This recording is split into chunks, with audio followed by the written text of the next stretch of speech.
Good morning to all. मैं कुलदीप जांगीड़ एक बार फिर से आप लोगों के लिए करंट इलेक्ट्रिसिटी के चैप्टर नंबर 3 से ओम्स लॉ के टॉपिक के साथ आपके सामने प्रेजेंट हूं। आज हम डिस्कस करेंगे ओम्स लॉ के बारे में। तो ओम्स लॉ के बारे में डिस्कस करने से पहले मैं आपको थोड़ा पीछे लेके चलता हूं। जो 10th क्लास में आपने इलेक्ट्रिसिटी का जो चैप्टर स्टडी किया था, उस चैप्टर के अंदर हम लोगों ने ओम्स लॉ के बारे में भी स्टडी की थी, लेकिन उसमें इतना ब्रीफ इंट्रोडक्शन था कि हम उसको अच्छे से समझ नहीं पाए थे। आज मैं आपको ओम्स लॉ का एक्सप्लेनेशन बताऊंगा कि किस तरीके से ओम्स लॉ के अंदर हम जो स्टेटमेंट लेके आते हैं V directly proportional to I, वो एक दूसरे को किस तरीके से प्रोपोर्शनल, मतलब एक दूसरे के किस तरीके से प्रोपोर्शन होता है वो। ठीक है, तो इस चीज को कंसीडर करने के लिए सबसे पहले हम एक कंडक्टर लेते हैं। जैसे फॉर एग्जांपल मैं यहाँ पे एक छोटा सा डायग्राम बना रहा हूँ आप लोगों के लिए। ये एक कंडक्टर लिया हमने, ये लीजिए एक कंडक्टर लिया, इस तरीके से एक कंडक्टर है हमारे पास, ये कंडक्टर है। इस कंडक्टर की लेंथ हमने ले ली L और इसका क्रॉस सेक्शनल एरिया हमने मान लिया A इसका क्रॉस सेक्शनल एरिया है। इसमें कंडक्टर है तो इसमें नंबर ऑफ फ्री इलेक्ट्रॉन्स होंगे। ये लीजिए नंबर ऑफ फ्री इलेक्ट्रॉन्स बना रहा हूं मैं, काफी सारे नंबर ऑफ फ्री इलेक्ट्रॉन्स इसके अंदर होंगे इस तरीके से, ऐसे।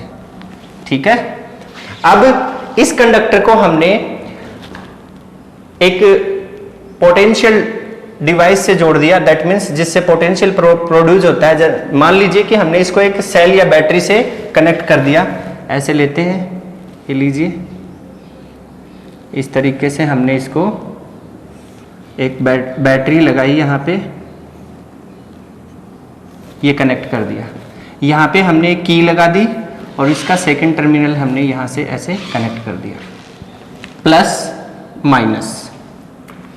अब ध्यान से सुनिएगा, ये जितने भी आपके फ्री इलेक्ट्रॉन्स हैं इस कंडक्टर के अंदर, ये फ्री इलेक्ट्रॉन्स मोशन में आएंगे तो कंडक्टर के अंदर से करंट फ्लो होगा, और इसको मोशन में लाने के लिए हमें इसके ऊपर एक इलेक्ट्रिक फील्ड अप्लाई करनी पड़ेगी, और उस इलेक्ट्रिक फील्ड की वजह से ही इसके अंदर एक फोर्स लगेगा जो इन इलेक्ट्रॉन्स को यहां से मूव करवाएगा towards the positive terminal of the battery.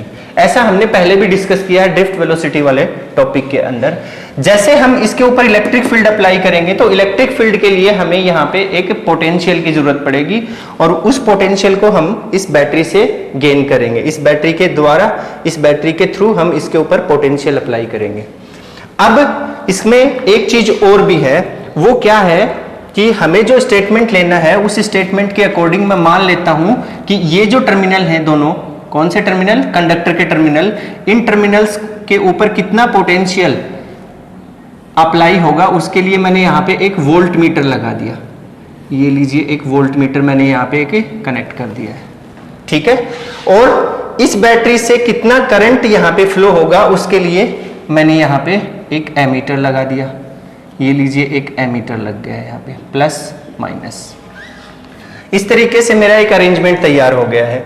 अब जैसे मैं यहाँ पे डॉट डालूंगा, किसके अंदर, इस की के अंदर, जैसे ही मैं डॉट लगाऊंगा दैट मीन्स इसको मैं ऑन करूंगा तो यहाँ से करंट फ्लो होगा I अमाउंट का, मान लिया हमने यहाँ से इस तरीके से I अमाउंट का करंट ऐसे फ्लो होगा, और उस करंट की वजह से इसके अंदर इलेक्ट्रिक फील्ड बनेगी, और उस इलेक्ट्रिक फील्ड की वजह से यहाँ पे क्या प्रोड्यूस होगा, पोटेंशियल प्रोड्यूस होगा, और उस पोटेंशियल की वजह से ही ये एनर्जी जो है वो डेवलप होगी, और उसकी वजह से इलेक्ट्रॉन का जो मोशन है वो towards the terminal of the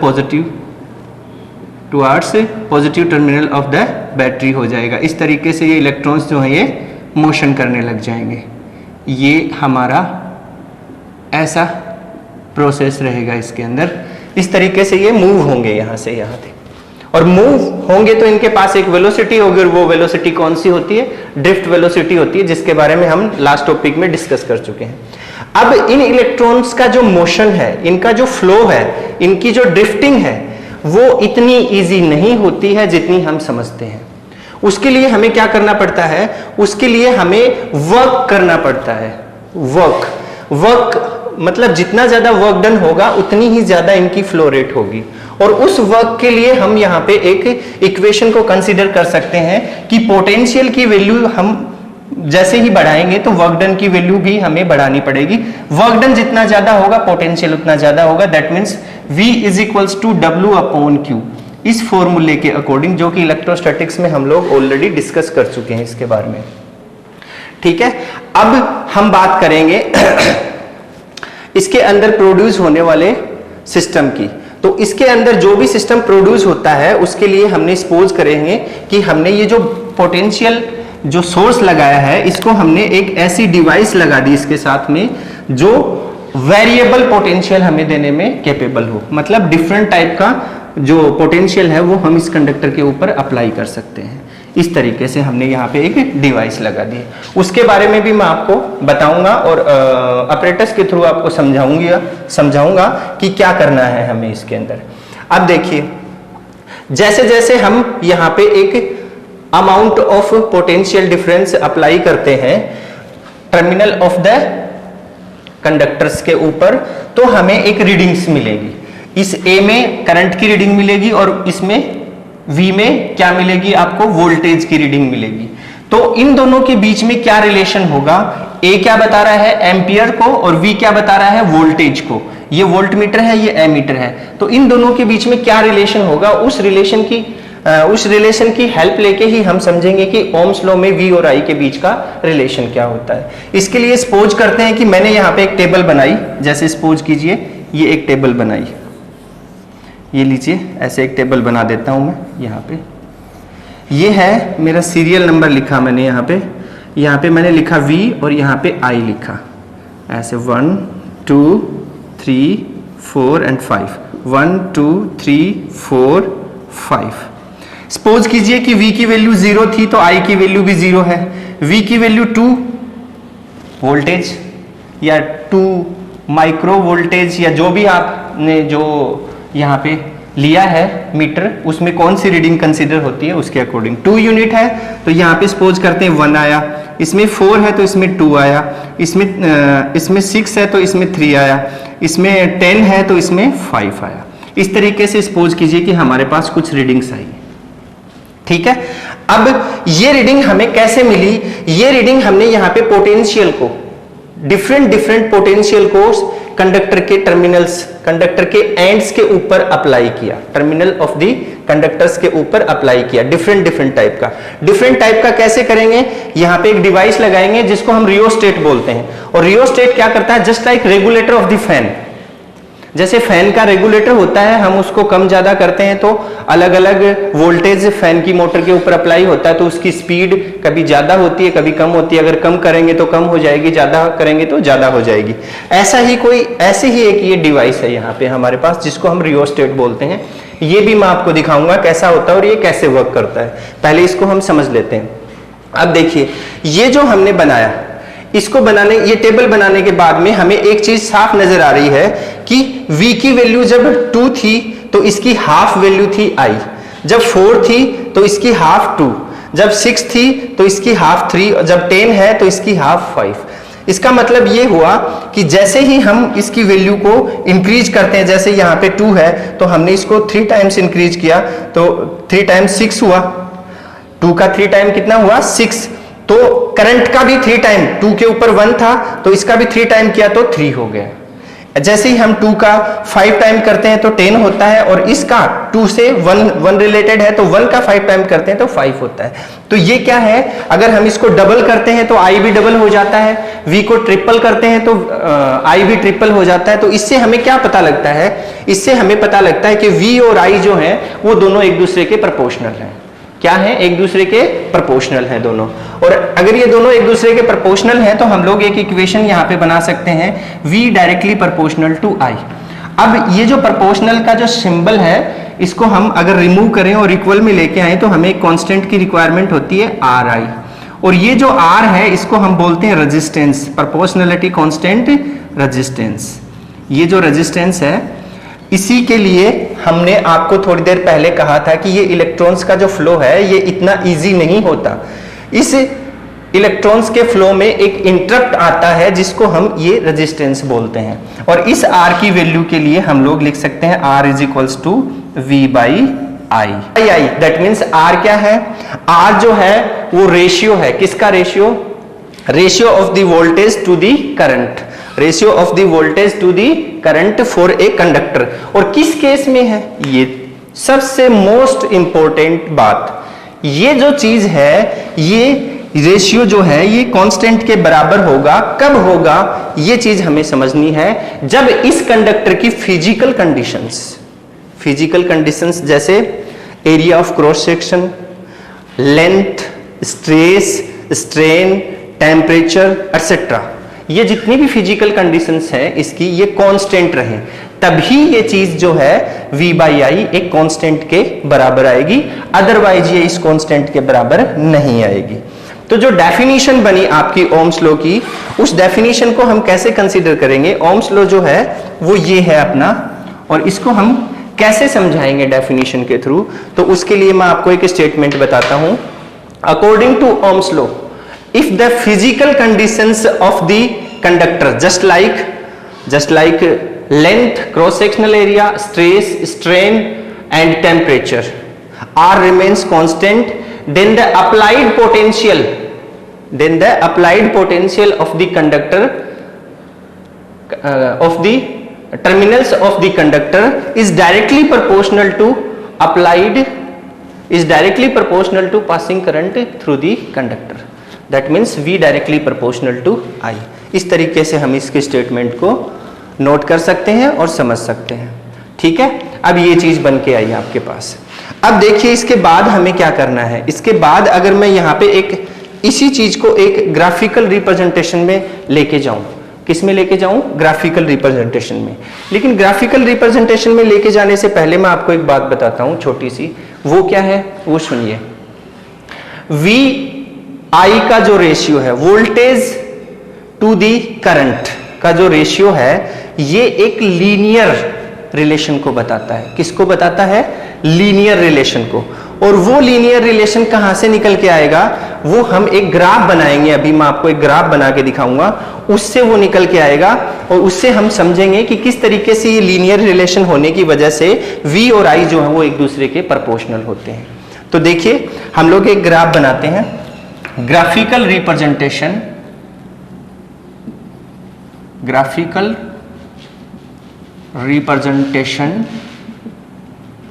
of Ohm's law, ये लीजिए इस तरीके से। ठीक है, अब देखिए यहां से मैंने एक ग्राफ बनाया ऐसे कि ये मेरी एक्स एक्सिस है, ये वाई एक्सिस है। अलोंग दी एक्स एक्सिस मैंने I को ले लिया, दैट मीन्स करंट को ले लिया, ये ओरिजिन है। और अलोंग दी वाई एक्सिस मैंने वोल्टेज को ले लिया, V से डिनोट कर दिया। अगर मैं इन दोनों के बीच में ग्राफ बनाता हूं इसी टेबल के अकॉर्डिंग, तो मैंने यहां पे डिनोट किया 0 और फिर 1 और फिर 2 और फिर 3 और 4 और 5, इस तरीके से।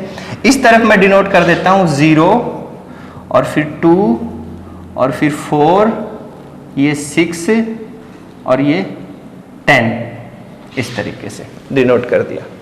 अब देखिए 0 0 पे तो दोनों की वैल्यू 0 0 है, तो दैट मीन्स जो ग्राफ बनेगा वो ओरिजिन से पास होगा, उसकी जो लाइन बनेगी वो ओरिजिन से पास होगी। तो 0 0 का तो पॉइंट ये बन गया आपका।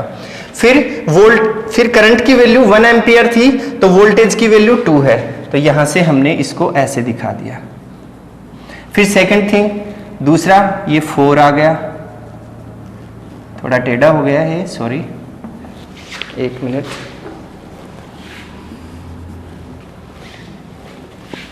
ये इस तरीके से हम दिखाएंगे इसको, फिर ऐसे दिखाएंगे, फिर ऐसे दिखाएंगे, सॉरी 6 और ये यहाँ आ जाएगा। अब जो भी हमें मिल रही है लाइन, वो एक स्ट्रेट लाइन मिलेगी हमें इस तरीके से। ये देखिए, अगर आप इसको सही ढंग से बनाएंगे कागज पेंसिल के ऊपर तो बिल्कुल ये अच्छे से बनेगा। ऐसे इसको थोड़ा ठीक कर देता हूं मैं।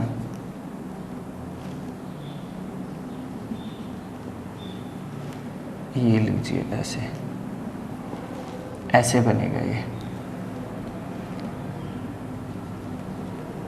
ये 5 की है, इस 4 को यहाँ लिखा हमने, और ये 0 का था, ये 2 1 पे है, और ये वाला है आपका 2 पे, ये 4 और ये 5। इस तरीके से बन जाएगा आपका ग्राफ, स्ट्रेट लाइन बनेगी।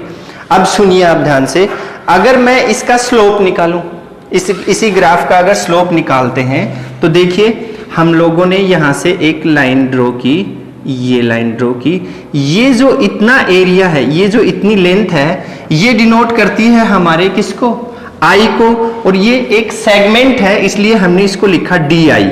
मान लीजिए ये डी आई है, और ये जो है यहां से यहां तक ये है आपका डीवी, डीवी और डी आई, और ये जो चीज है ये है थीटा। अगर हम इसका स्लोप निकालेंगे तो स्लोप के लिए हमें क्या लेना पड़ेगा, टेंजेंट के लिए, तो tan theta is equals to क्या होता है, perpendicular upon base, then dv over d I, और डीवी ओवर डी आई किसके इक्विवेलेंट होता है, रेजिस्टेंस के, आर के इक्विवेलेंट, तो ये आ गया आपका R, that means tan theta is equals to are.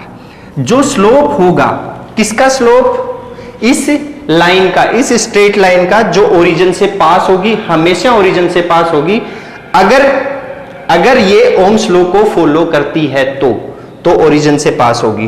Ten theta is equals to R. अब अगर इसी केस को मैं और दूसरी जगह समझने की कोशिश करूं, मान लीजिए कि मैं इसको यहां से समझ रहा हूं, मैंने यहां से ले लिया इसको, तो ये हो जाएगा डी आई और ये हो जाएगा इधर वाला डी वी, दोनों साइड में। तो इसी के लिए भी अगर मैं टेन थीटा निकालूंगा तो दोबारा से ये इक्वेशन फर्स्ट थी, और दोबारा से अगर मैं टेन थीटा निकाल रहा हूं, tan theta is equals to dv over d I is equals to R. तो फर्स्ट केस, ये सेकंड इक्वेशन है, फर्स्ट केस में भी उतनी ही वैल्यू आ रही है, सेकंड केस में भी उतनी ही आ रही है, अगर यहां निकालेंगे तो भी उतनी आएगी, और अगर इस जगह निकालेंगे तो भी इतनी आएगी। तो मतलब इसका जो स्लोप है वो हर जगह पे सेम है, मतलब इक्वल है, हर पॉइंट के ऊपर इस ग्राफ का जो स्लोप है वो सेम है, और वो सेम है, ये चीज किसको डिनोट करती है, ये चीज डिनोट करती है कि इन दोनों के बीच में जो रिलेशन है वो लीनियर रिलेशन है। किसके बीच में, V एंड I के बीच में कैसा रिलेशन है, लीनियर रिलेशन है। उस लीनियर रिलेशन की वजह से ही हम क्या बोल सकते हैं, हम बोल सकते हैं कि V directly proportional to I होता है। Is that clear? Very good.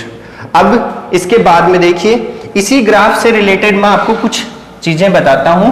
हमारे कंपटीशन एग्जाम्स में और बोर्ड एग्जाम्स में इस ओम्स लॉ से रिलेटेड जो ग्राफ होता है, उस ग्राफ के काफी क्वेश्चंस हमें पूछ लिए जाते हैं। देखिए मैं आपको एक बात बताता हूं, छोटी सी, ध्यान से सुनिएगा आप। जैसे मैं एक ग्राफ बना रहा हूं, यहां पे ये लीजिए, एक ग्राफ बनाया हमने, ऐसे एक ग्राफ बनाया, ये एक्स एक्सिस, ये वाई एक्सिस, ये वी और ये आई। अब यहां से हमने एक लाइन बनाई, ये स्ट्रेट लाइन बनी हुई है। अब इसमें पर्टिकुलर डी आई के लिए ये यहां से ये और एक ये, ऐसे हमने एक लाइन ड्रॉ की, ठीक है। अब ये जो है यहां से यहां तक आपका, इसको हम बोलेंगे डी आई, और ये है आपका dV। अभी हमने इसके बारे में डिस्कस किया था, और इसको हमने मान लिया किसी कंडक्टर के लिए। सपोज कीजिए कि मान लीजिए कि एल्यूमिनियम के लिए मेरे पास में ये लाइन मिली, एल्यूमिनियम मैंने कंडक्टर लिया तो मुझे ये वाली लाइन मिली, इसको मैंने लिख दिया नंबर 1 ग्राफ, फर्स्ट कंडक्टर के लिए। अब दोबारा से मैंने इसी को, इस कंडक्टर को यहां से चेंज कर दिया और कोई अदर मेटल का कंडक्टर लगा दिया, और उसके लिए मुझे लाइन मिल रही है ये वाली, ऐसे नंबर 2 सेकंड नंबर कंडक्टर के लिए, ठीक है। तो अब हमें यह देखना है कि इन दोनों में से ग्राफ को देखकर यह बताना है आपको कि दोनों में से रेजिस्टेंस किसका ज्यादा है, कौन से, इस ग्राफ वाले कंडक्टर का ज्यादा है या इस ग्राफ वाले कंडक्टर का ज्यादा है। तो उसके लिए हमने एक काम किया, डी आई को कांस्टेंट रख लिया, दोनों के लिए सेम रख लिया करंट की वैल्यू, और इसको ऊपर लेके गए हम, ये ले गए यहां से। अब यहां से हमने इसको ऐसे मिला दिया।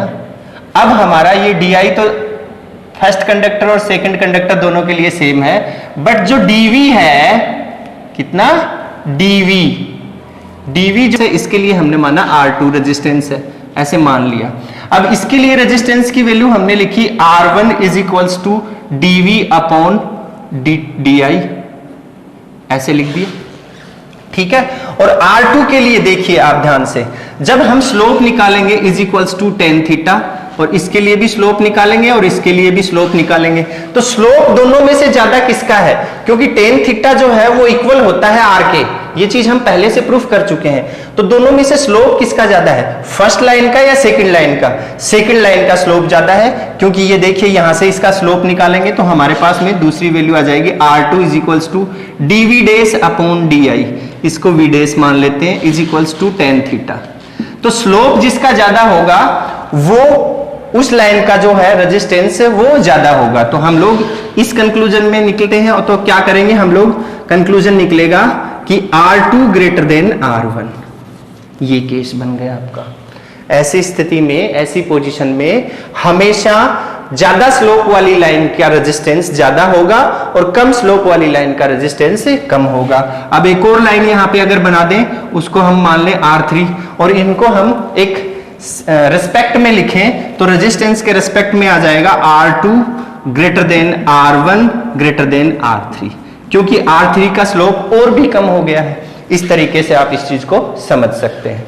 लेकिन काफी बार क्या होता है, हमें कंफ्यूज करने के लिए एग्जाम में आपकी नॉलेज कितनी है, आपने कितना पढ़ा है, उस चीज को समझने के लिए या आपको कंफ्यूज करने के लिए कि आप कितनी मतलब IQ लेवल रखते हैं, उसके लिए इस ग्राफ को कभी कभी उल्टा बना देते हैं। देखिए आप, अगर मैं इसको ऐसे बना दूं, ध्यान से देखिएगा,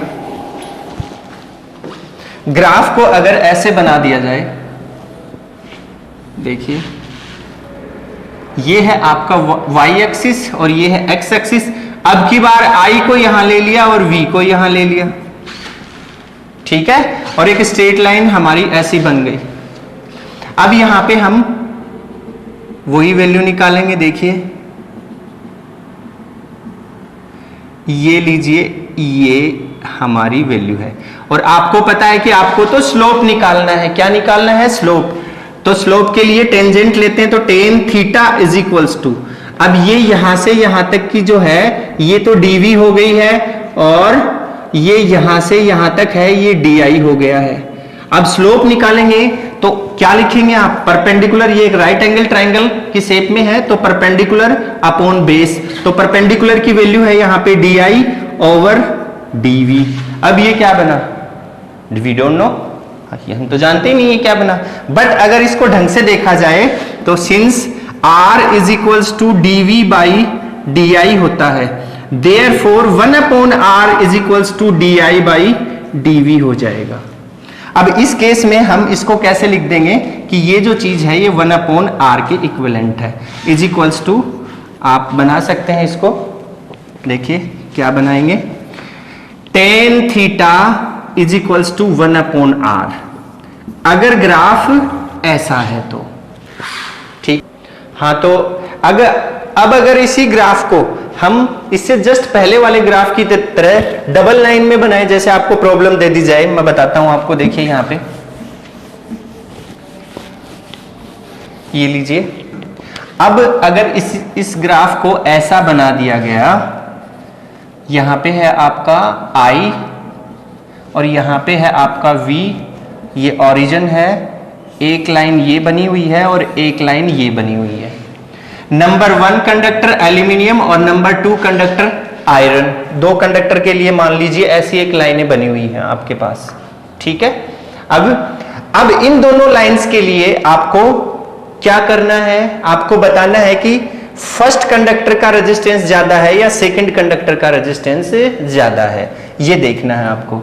तो वही चीज करेंगे हम लोग। कौन सी चीज करेंगे, देखिए ध्यान से, हमने यहां पे एक वैल्यू ले ली, ये लीजिए, और इसको ऊपर तक ले गए हम, और यहां से ऐसे कर दिया, एक और वैल्यू ले ली और यहां से ऐसे कर दिया। अब यहां से इसके लिए वैल्यू निकाल लेंगे और यहां से इसके लिए स्लोप निकाल लेंगे, दोनों के लिए। ये लीजिए, ये भी थीटा है और ये भी थीटा है।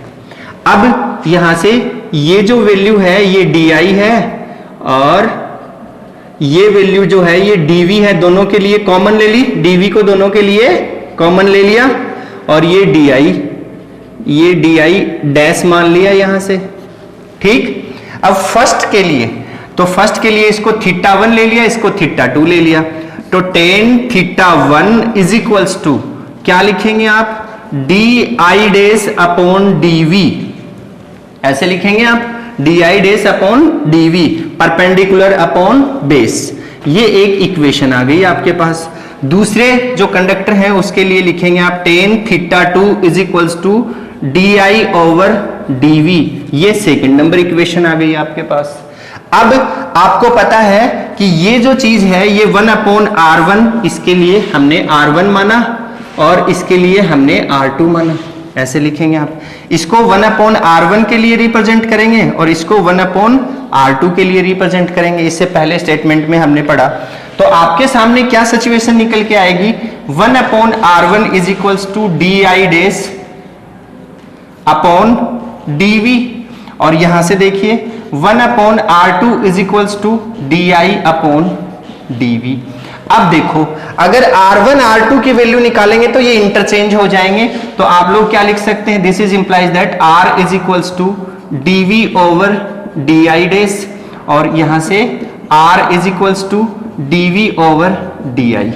अब ध्यान से देखिए, dv की वैल्यू तो दोनों में कांस्टेंट है, बिल्कुल कांस्टेंट है। अब इस वाले में di ज्यादा है, किस में di ज्यादा है, 2 में, दैट मीन्स इसको r2 लिखा, इसको r1 लिखा। यहां से देखिए di की वैल्यू, ये जो गैप है ये गैप कम है, ये गैप ज्यादा है, इसके परपेंडिकुलर, इस ट्राइंगल की परपेंडिकुलर की जो लेंथ है वो ज्यादा है और इसकी कम है। तो ध्यान से सुनिए, अगर यहां पे हम dv तो दोनों के लिए सेम है, और यहां पे अगर हम इस di को इससे डिवाइड करेंगे तो r2 की वैल्यू r1 से, ध्यान से देख लेना आप लोग, r2 की वैल्यू जो है वो r1 से कम आएगी। Is that clear? r2 की जो वैल्यू है वो r1 से कम आएगी और r1 की वैल्यू जो है वो r2 से ज्यादा आएगी। क्यों आएगी? क्योंकि यहां पे ये लेंथ कम है और इसके लिए ये ज्यादा है। तो इसके रिस्पेक्ट में अगर रेजिस्टेंस का सीक्वेंस लिखें हम, तो बड़ा रेजिस्टेंस कौन सा हुआ? बड़ा रेजिस्टेंस हुआ R1 ग्रेटर देन R2, मतलब उसका जस्ट उल्टा, पहले वाले का जस्ट ऑपोजिट आ गया। इस केस में I और V, जब भी ऐसा कोई भी क्वेश्चन आप करो, objective that means MCQ type question हो, सब्जेक्टिव हो, बोर्ड का हो, कंपटीशन एग्जाम का हो, तो सबसे पहले हमें चेक करना है कि अलोंग दी एक्स एक्सिस और अलोंग दी वाई एक्सिस कौन सी क्वांटिटी को रखा गया है, उसके अकॉर्डिंग हमें उसके लिए ये चीज बना के देखनी है। फिर आपको पता लग जाएगा कि R1 बड़ा होता है या R2 बड़ा होता है। ठीक है, ओके। अब ये आपके ओम्स लॉ का काम कंप्लीट हो गया है, लेकिन मैं आपको अभी तक इसको बोर्ड पे बता रहा था कि बोर्ड पे जो अभी हमने जो किया है वो एक प्रिंसिपली प्रिंसिपली हमने आपको सोल्व करके बताया कि ये इस तरीके से होता है। लेकिन अगर हम इसको प्रैक्टिकली देखें तो क्या होगा, उसके लिए मैं आपको सबसे पहले इंट्रोडक्शन करवाऊंगा कि प्रैक्टिकली अगर हम इसको करते हैं तो इसके अंदर जो ऑपरेटर्स यूज हो रहे हैं वो कैसे होते हैं और उनको कैसे यूज लेना है। तो सबसे पहली बात, ये वोल्ट मीटर है, V4 वोल्ट मीटर। इस वोल्ट मीटर से हम पोटेंशियल डिफरेंस को मेजर करते हैं जिसकी यूनिट होती है वोल्ट। अब देखिए, इस वोल्ट मीटर को हमेशा किसी भी सर्किट के अंदर हम पैरेलल में ही कनेक्ट करते हैं, फर्स्ट थिंग। दूसरी चीज है ये एमीटर।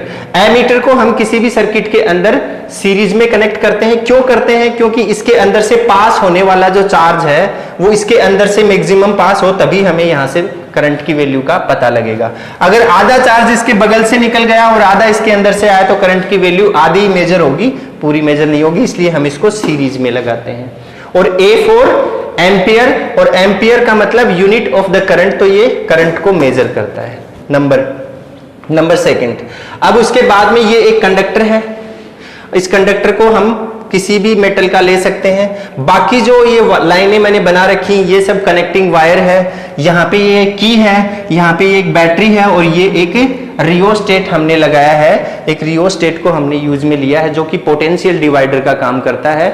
और रियोस्टेट जो है वो पोटेंशियल डिवाइडर के साथ साथ रेजिस्टेंस को चेंज करने का भी काम करता है, क्योंकि R is equals to V by I होता है, तो R अगर कम ज्यादा होगा तो V बाई आई मतलब पोटेंशियल की वैल्यू भी अपने आप ही चेंज हो जाएगी, ठीक है, क्योंकि V is equals to R I होता है, ये वाली चीज है।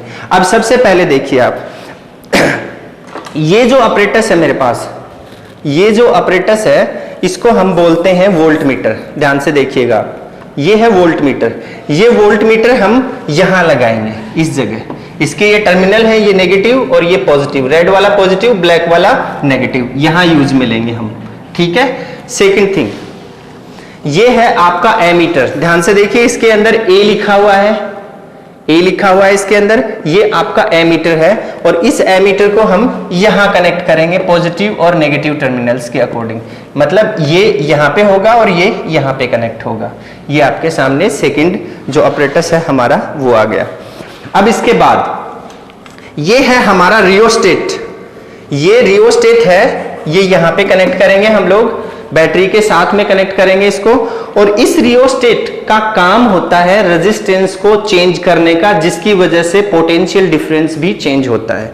अब देखिए इसमें टर्मिनल कितने लगे हुए हैं, ध्यान से देखिए आप, 1 2 और 3 टर्मिनल लगे हुए हैं। अगर हम वायर यहां से यहां तक जोड़ देंगे, अगर हम वायर इन दोनों के बीच में लगाते हैं तो इसके अंदर इस ऊपर वाली मूवेबल की का कोई इंपॉर्टेंस नहीं रहेगा। और ये जो वायर की कोयल बनी हुई है, कंप्लीट वायर की जो कोयल बनी हुई है, ये रजिस्टर ये पूरी की पूरी जो कोयल बनी हुई है वायर की, ये पूरी की पूरी सर्किट में अप्लाई हो जाएगी। और आपको पता है R directly proportional to L होता है, इसके बारे में भी हम डिस्कस करेंगे। तो R इंक्रीज हो जाएगा, क्या इंक्रीज हो जाएगा, रेजिस्टेंस इंक्रीज हो जाएगा, क्योंकि ये जो वायर की कोयल बनी हुई है इसमें वायर ऐसे चारों तरफ राउंड करके इसके ऊपर हमने टर्न करके इसके ऊपर इसको लपेट रखा है, जिसकी वजह से ये काफी लंबा वायर है, तो लेंथ बढ़ेगी तो रेजिस्टेंस भी बढ़ जाएगा सर्किट का। ये इन दोनों को कनेक्ट करने से होता है। अगर मैं वायर को यहां से और इसके बीच में कनेक्ट करूं, एक वायर मैंने यहां लगाया और एक यहां लगाया इस टर्मिनल के ऊपर, तो क्या होगा, तो इसका कोई काम नहीं होगा, फिर ये मूवेबल की जो है ये काम करेगी। और अब ये रियोस्टेट बन गया है, पहले ये पर्टिकुलर एक रेजिस्टेंस का वायर था, अब ये रियोस्टेट बन गया है, जिससे हम सर्किट के अंदर कम ज्यादा पोटेंशियल, मतलब जैसे जैसे आप इसको मूव करवाएंगे तो यहाँ पे ये जो तांबे की पत्तियां लगी हुई हैं आप देख सकते हैं, ये इसके टच हो रही हैं, जितनी दूरी में ये टच हुई हैं यहां से, जैसे ये यहां से यहां तक टच हुई हैं, तो इतना ही वायर का रेजिस्टेंस सर्किट में अप्लाई हुआ है। फिर और आगे मूव करवाया तो इतना हो गया, फिर और आगे करवाया तो इतना हो गया, फिर और आगे करवाया तो इतना हो गया। रेजिस्टेंस चेंज होगा तो पोटेंशियल डिफरेंस की वैल्यू भी चेंज होगी, इसलिए हम इसको बोलते हैं पोटेंशियल डिवाइडर। ये है आपका रेजिस्टेंस जो हम इसमें काम में लेंगे। अब देखिए मेरे पास में एक ये वायर नजर आ रहा होगा आप लोगों को, ये वायर वो वायर है जिसको हम बार बार नाम लेके बता रहे हैं, कंडक्टर कंडक्टर कंडक्टर। ये वाला ये कंडक्टर है, ये कंडक्टर वायर, ठीक है। इसी कंडक्टर वायर को हम इसमें यूज लेने वाले हैं। अब उसके बाद में ये यहाँ पे एक की लगा रखी है आपने स्विच इस सर्किट को ऑन ऑफ करने के लिए, तो ये हमारे पास current not flows in this. अब जैसे ही मैं इसके अंदर ये डॉट डालूंगा, ये इसके 2 टर्मिनल हैं, यहां से वायर को हम कनेक्ट करते हैं, एक तरफ ये लगाएंगे, दूसरा वायर इसमें लगाएंगे, और डॉट डालते ही इसके बीच में क्या हो जाएगा, कनेक्शन बन जाएगा और एक क्लोज सर्किट बन जाएगा, ठीक है। ये वाली चीज है। अब उसके बाद में देखिए ये मेरे पास में एक और वायर है, एक और वायर, ये कौन सा वायर है, ये कनेक्टिंग वायर है जो सर्किट को कनेक्ट करता है, जो ये वाला दिखाई दे रहा है आपको, ये जो वायर है ना, ये कनेक्टिंग वायर, इसको यूज में लेंगे हम लोग। अब एक चीज और बताता हूं मैं आपको, वो क्या है, देखिए एक सिंबल होता है ऐसे प्लस माइनस, ठीक है, ये सिंबल होता है, इसको हम बोलते हैं सेल। क्या बोलते हैं, सेल। अब अगर 2 या 2 से ज्यादा सेल को हम जोड़ दें, जैसे इसमें जोड़ रखा है हमने 2 सेल जुड़े हुए हैं, तो ये क्या बन गई है, बैटरी। क्या बन गई है, बैटरी। तो अब मैं इसके अंदर आपको दिखा रहा हूं कि मेरे पास में एक रेडीमेड बॉक्स है, ये देखिए ये एक रेडीमेड बॉक्स है, यहां से इसमें मैं 2 सेल डालूंगा मार्केट से लाके, ठीक है, और उन दोनों सेलों से मेरी एक बैटरी बन जाएगी जो इसमें मैंने दिखा रखी है। फिर उसके ये नेगेटिव और पॉजिटिव टर्मिनल यहाँ पे हैं, उनको मैं यहाँ पे जैसे दिखाया है मैंने कि पॉजिटिव टर्मिनल से मैं एमीटर को कनेक्ट करता हूँ, नेगेटिव टर्मिनल से इस की को कनेक्ट करता हूँ और फिर आगे का सर्किट, तो वो दोनों इससे कनेक्ट करूंगा मैं। और फिर कनेक्शन के बाद में मेरे पास में एक पूरा का पूरा क्या बनके तैयार हो जाएगा, एक पूरा का पूरा apparatus तैयार हो जाएगा जो ओम्स लॉ के लिए हमें मतलब रीडिंग निकालने और ओम्स लॉ के प्रूफ के लिए हमें हेल्प करेगा। ठीक है, तो अभी मैं आपको ये कनेक्ट करके दिखाता हूं। तो मैंने आप लोगों के लिए ओम्स लॉ के लिए एक सर्किट कनेक्ट किया है यहाँ पे, और अब हम उसी ओम्स लॉ के सर्किट से हम लोग जो ये टेबल बनाई है हमने, ये जो देखिए V और I के बीच में जो टेबल बनाई है, दैट मीन्स वोल्टेज और करंट के बीच में जो टेबल बनाई है हमने, पोटेंशियल डिफरेंस और करंट के बीच में, उस टेबल को हमने कैसे बनाया था इसके अंदर, इस चीज को मैं आपको प्रैक्टिकली करके दिखाऊंगा कि रीडिंग कैसे आती है और कैसे हम उससे ग्राफ बनाते हैं। ग्राफ ऑलरेडी हम बना के देख चुके हैं, तो अभी मैं आपको रीडिंग्स निकाल के दिखाऊंगा और इसको कैसे कनेक्ट किया है। जैसे इसमें कनेक्ट आपको सर्किट सामने दिखाई दे रहा है, जैसे इस सर्किट में ये सारे के सारे इक्विपमेंट्स हमने कनेक्ट किए हैं, वैसे ही मैंने प्रैक्टिकली भी इन सारे इक्विपमेंट्स को कनेक्ट कर दिया है, और उसके लिए हम लोग अभी देखेंगे कि कैसे हम रीडिंग निकाल सकते हैं। देखिए, आइए, ये है हमारा अपरेटस। देखिए, ये रियोस्टेट लगा हुआ है, यहाँ पे नजर आ रहा है आप लोगों को रियोस्टेट का। ये एक टर्मिनल है जो की से हमने जोड़ दिया है। की का दूसरा टर्मिनल जो है वो बैटरी के बैटरी के नेगेटिव से जुड़ा हुआ है, और बैटरी का जो पॉजिटिव टर्मिनल है वो एमीटर के पॉजिटिव से जुड़ा हुआ है। देख लीजिए आप, एमीटर के पॉजिटिव से, और एमीटर का जो नेगेटिव पॉइंट है वो वोल्ट मीटर के पॉजिटिव से जुड़ा हुआ है। यहाँ पे वोल्ट मीटर के पॉजिटिव से कनेक्ट कर दिया, और वोल्ट मीटर का नेगेटिव जो है वो दूसरे रियोस्टेट के दूसरे टर्मिनल से जुड़ा हुआ है। यहाँ पे ये देख लीजिए आप। अब ये जो वायर हमने लगाया है, जो पैरेलल लगा हुआ है, किसके, वोल्ट मीटर के पैरेलल लगा हुआ है, आपको नजर आ रहा होगा ये वाला वायर। देखिए, ये वाला वायर जो है थोड़ा लूज है, मैं इसको टाइट कर देता हूं ताकि रीडिंग आने में कोई दिक्कत ना हो। कनेक्शंस बिल्कुल भी लूज नहीं रहने चाहिए। अगर कनेक्शंस लूज होंगे तो आपकी रीडिंग जो है वो बिल्कुल प्रॉपर तरीके से नहीं आएगी। तो कनेक्शंस को हमेशा टाइट रखना है। इसको भी मैं थोड़ा टाइट कर देता हूं। ये हमने इसके ऊपर डाल दिया। ऊपर डालने का मतलब हमने इसके पैरेलल में इसको कनेक्ट कर दिया है। किसको, कंडक्टर को। ये हमारा कंडक्टर है जो मैंने थोड़ी देर पहले आपको दिखाया भी था। ये हमारा कंडक्टर है, ये लीजिए पैरेलल में जुड़ गया है ये। ठीक है, नजर आया, पूरा सर्किट हमने एस्टैब्लिश कर लिया है यहाँ पे। अब मेरे पास में ये दो निप्पो की सेल हैं। देखिए, निप्पो की सेल हैं। ठीक है, अब इन निप्पो की सेल को मैं ऐसे कनेक्ट कर दूंगा तो ये एक बैटरी बन जाएगी। जैसे कि मैंने अभी आपको समझाया था कि एक सेल है तो हम उसको सेल बोलेंगे, एक से ज्यादा सेल्स को हम कनेक्ट कर देते हैं तो उसको हम बैटरी बोलने लग जाते हैं। तो ये बैटरी बन गई है ऐसे, और इस बैटरी को मैं इस बॉक्स में डाल रहा हूं। ये हमें एक कंफर्ट रहता है, मतलब एक सुविधा बन जाती है इसको, इसलिए हमने इस बॉक्स को यूज में लिया है। हमने इसको इसमें डाल दिया। ये लीजिए, ये रेडी हो गया है बॉक्स आपका। अब देखिए ध्यान से आप, अब हम क्या करेंगे, स्विच ऑन करेंगे, सर्किट का स्विच ऑन करेंगे। तो सर्किट का स्विच ऑन करने के लिए हमें क्या करना पड़ेगा, इसके अंदर ये डॉट डालनी पड़ेगी। ये डॉट डाल दी मैंने यहाँ पे। देखिए, अभी दोनों मीटर्स को देखना आप लोग, दोनों जो मीटर है, एमीटर और वोल्ट मीटर, दोनों को ध्यान से देखना है। अब देखिए, इसके अंदर सबसे पहली कंडीशन है कि जब करंट जीरो था तो वोल्टेज भी जीरो है। नजर आया आपको। अब पहला जो केस हमने लिखा था टेबल में, उसमें भी 0 0 ही था। अब मैं इसको थोड़ा मूव करवा रहा हूं, मूव करवाऊंगा तो इसकी वैल्यू जो है वो चेंज हो जाएगी। देखिए, एक सेकेंड,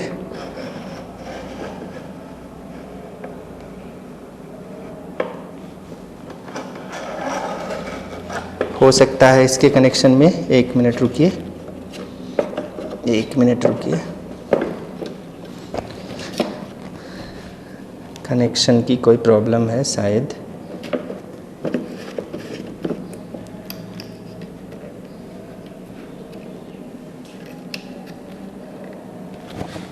ऐसे हम इसको देखिए, इसको रियोस्टेट को मूव करवा करवा के अलग अलग पोटेंशियल के ऊपर अलग अलग करंट की वैल्यू को फाइंड करेंगे और फिर एक टेबल बनाएंगे और उस टेबल के बीच में ग्राफ ड्रॉ कर लेंगे और फिर उस ग्राफ से क्या प्रोसेस होगा, उसका क्या सिस्टम बनेगा, वो मैं आपको ऑलरेडी बोर्ड पे सोल्व करके दिखा चुका हूं। इस तरीके से हमारी ये वैल्यूज जो है ये चेंज होती हैं इसके अंदर। ठीक है, अब देखिए हमने डॉट निकाल दिया यहां से। ओके, तो हमने ओम्स लॉ के बारे में स्टडी की है।